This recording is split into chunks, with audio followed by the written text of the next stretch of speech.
مدینہ شریف کا تاجر اپنے کھجوروں کے باغ سے، اپنے رقبے سے، اپنے مربے سے واپس آ رہا ہے۔ چودھری جب نکلتا ہے، میرے عزیزوں کماعت کی فصل میں سے گنا ہاتھ میں پکڑتا، میرے عزیزوں اسی طریقے سے کوئی نہ کوئی چیز ہاتھ میں دانے چباتا ہوا آتا ہے۔ وہ صحابی مدینے کا تاجر اپنے ہاتھ میں کھجوریں لے کے کھاتا آ رہا ہے۔ ایک کھجور باقی رہ گئی، اس میں سے بھی کچھ حصہ کھا لیا۔ رستے میں ایک سائل ملا جس نے یوں کر کے ہاتھ بڑھایا، اس نے کہا اس کھجور کا حقدار میں تیرے سے زیادہ، تو پتہ نہیں کتنی کھا کے آیا، کتنے دنوں کے مجھے کوئی روٹی کا ٹکڑا نصیب نہ ہوا، یہ کھجور مجھے دے دے۔ اللہ اکبر، مجھے بھوک لگی، کچھ کھانے کو دے دے۔ یوں نہیں کہا میرے ساتھ گھر چل، روٹی پکی ہوئی ہے۔ یوں نہیں کہا میرے ساتھ رقبے میں چل، کھجوروں کے خوشے لٹکے ہوئے ہیں۔ دل میں خیال آیا پتہ نہیں اس کو کتنی طلب ہو، وہ آدھی کھجور کھائی ہوئی اس کے ہاتھ میں دے دی۔ گھر چلا، اس کے جانے سے پہلے اسرائیل علیہ السلام دروازے پر آ کے کھڑے ہو گئے۔ پتہ لگا موت آ گئی، سانسیں اٹک رہی ہیں۔ اپنے بچوں کو بلایا، اپنی بیوی کو بلایا کہ وہ میرا باغ اس میری بیوی کو دے دینا، یہ باغ میرے بچوں کو دے دینا، یہ باغ میری دھیرانیوں بیٹیوں کو دے دینا۔ ایک کھجوروں کا باغ بچ گیا۔ کہنے لگا جب میں مر جاؤں مجھے غسل دے لو، مجھے کفنا لو، مجھے میرا جنازہ پڑھ لو، مجھے قبر میں اتار کے مٹی ڈال کے آ جاؤ، تو میرے بچوں وصیت کر کے جا رہا ہوں جو باغ حصہ دینے کے بعد بچا وہ میری طرف سے اللہ کے راستے میں صدقہ کر دینا۔ اللہ اکبر، بچے بھی نیک تھے۔ یوں نہیں کہا ابا بیمار تھا، ہوش و حواس کھو بیٹھا، ابا نے ہوش و حواس کھونے کی بنا پر یہ باغ دے دیا۔ چوری صاحب ذرا سمجھو تو صحیح، 4 کروڑ کا باغ ہے، ابا کیسے دے سکتا ہے؟ نہیں، بچے سمجھدار تھے۔ اللہ اکبر، وصیت کے مطابق وہ کچھ کر دیا اور وہ صدقہ باپ کی طرف سے باغ کا کر دیا۔ چند دن کے بعد اللہ اکبر، کسی علاقے والے کے خواب میں وہ مرنے والا آیا، جنت کے دروازے پہ کھڑا ہوا تھا، سبز رنگ کی پوشاک جنت کی لی ہوئی تھی۔ کسی نے پوچھا ہاں میاں تو حقدار بنتا ہے، اللہ اکبر، اتنا بڑا باغ تو نے اللہ کو دیا جس کے بدلے میں تجھے جنت مل گئی۔ ہنس کے کہنے لگا اللہ کی قسم اس کا تو مجھے پتہ ہی کوئی نہیں کہ میرے بچوں نے وہ باغ دیا، وہ تو تیری زبانی سننا باغ مل گیا۔ کہ پھر یہ نظارے تجھے جنت کے کیسے ملے، یہ لباس تجھے کیسے ملا؟ اللہ اکبر، کہنے لگا کھجور کھاتا ہوا گزر رہا تھا، راستے میں فقیر مل گیا، وہ آدھی کھجور کا دانہ ہی میں نے اسے دے دیا۔ اللہ کو یہ میری آدھی کھجور اتنی پسند آئی، اس کے صدقے نے اللہ نے میرے سارے گناہوں کو معاف ہی فرما دیا۔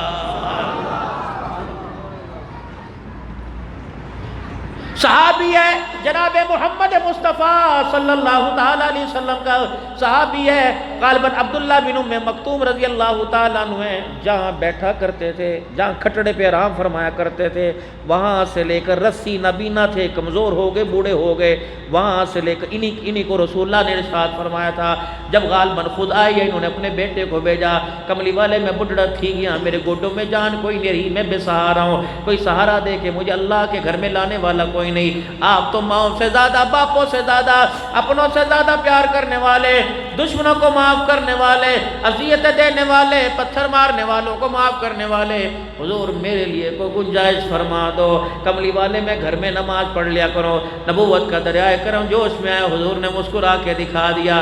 جب یہ اٹھ کے چلنے لگے جبرائیل علیہ السلام آگے کہ یا رسول اللہ جو آپ نے اجازت دی خدا سے مشورہ کیا کہ نہیں کیا؟ کہ نہیں، نماز ہی پڑھنی ہے، گھر جا کے پڑھ لے گا، بڈھڑا ہو گیا، اور بوڑھوں کے بڑھاپے سے، چٹی داڑھی والوں کے بالوں سے تو اللہ بڑا پیار فرماتا ہے۔ اسی لیے جب ادھیڑ عمر کا ہو جاتا ہے، جب بزرگی کے اندر چلا جاتا ہے، نہ اولاد منہ لگاتی، نہ پوترے دوترے منہ لگاتے ہیں، اللہ فرماتے ہیں فرشتوں اس کے گناہوں پر اسے سزا نہ دینا، یہ اب بڑا بوڑھا ہو گیا، مثل بچوں کے برابر ہو گیا۔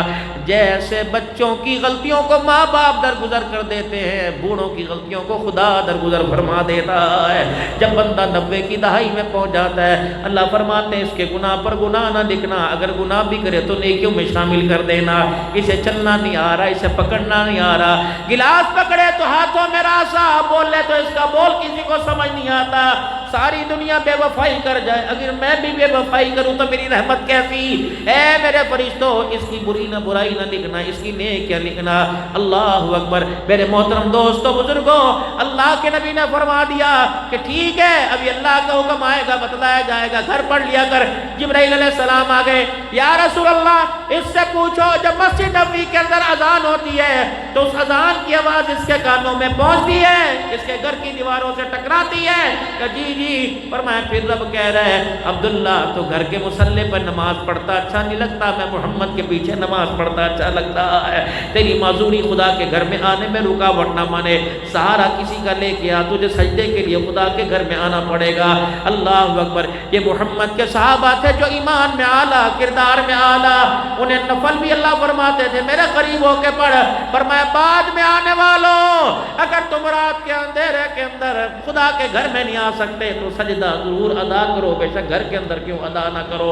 میرے محترم دوستو بزرگو، اللہ اکبر، انہوں نے اپنے گھر کے دروازے سے باہر مین تک، اپنی چوکٹ سے، اپنے بستر سے، اپنے کھٹڑے سے باہر مین تک رسی بنا رکھی تھی، رسی لٹکا رکھی تھی۔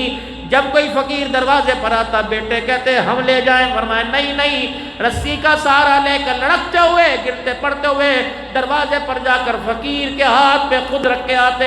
ایک دن گھر والوں نے آن لیا، چاروں طرف سے گھیر لیا کہ بابا سائیاں کیا بات ہے، اللہ اکبر، پانی پلانے کے لیے ہم، روٹی کھلانے کے لیے ہم، روٹی پکانے کے لیے ہم، کپڑے دھونے کے لیے ہم، خیرات دینے کے لیے بھی ہماری ذمہ داری لگا دے۔ اس نبی کے صحابی کی آنکھوں میں آنسو آ گئے، روتے ہوئے کہنے لگے میں نے سرکار مدینہ روح الوسینہ صلی اللہ علیہ وسلم سے سنا، فرمایا جو اپنے ہاتھ سے فقیر کو صدقہ دے گا اللہ اسے مرتے وقت بری موت سے محفوظ فرمائے گا۔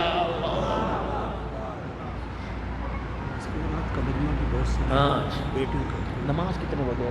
مغرب کتنے بجے؟ ٹھیک،